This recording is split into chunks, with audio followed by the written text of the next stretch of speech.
The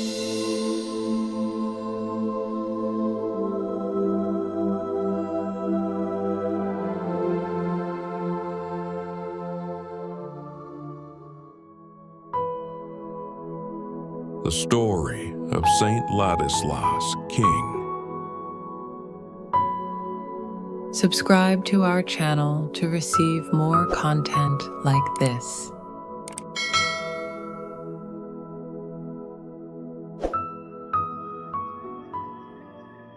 Let me take you back nearly 1,000 years to a time when knights rode on horseback, when kingdoms rose and fell through the clash of swords and the strength of faith. In the heart of medieval Europe, in the kingdom of Hungary, lived a king whose name would be remembered for centuries, not just for his battles, but for his faith, his justice, and his heart. This is the story of Saint Ladislas, the warrior king. Ladislas was born around the year 1040.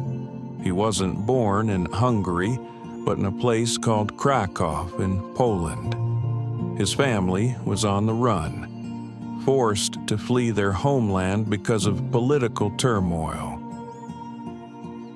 But that didn't stop them from raising their son with strength and faith. From the beginning, Ladislas stood out.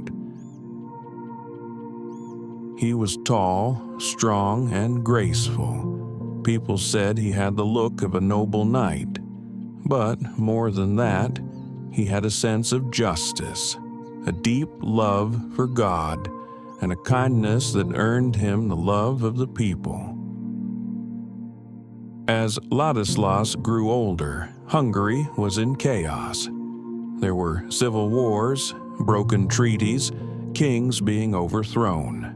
When Ladislas's cousin, King Solomon, took the throne, things only got worse.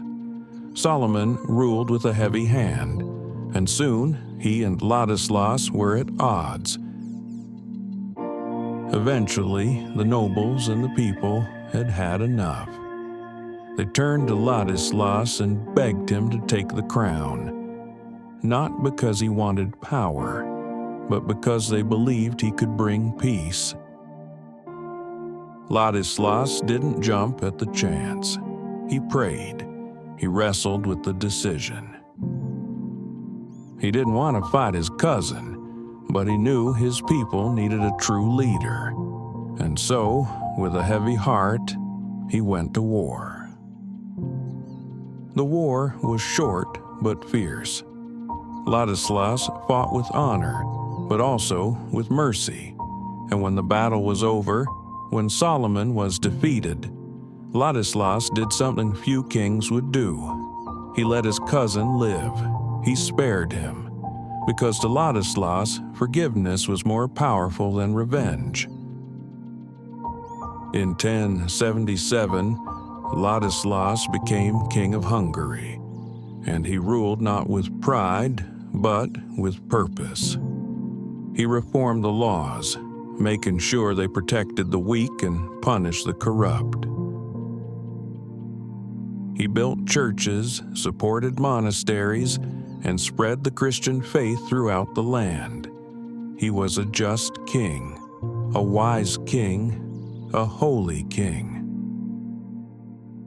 But Ladislas wasn't just a lawgiver. He was a warrior too. When enemies threatened the borders, he didn't hide behind palace walls.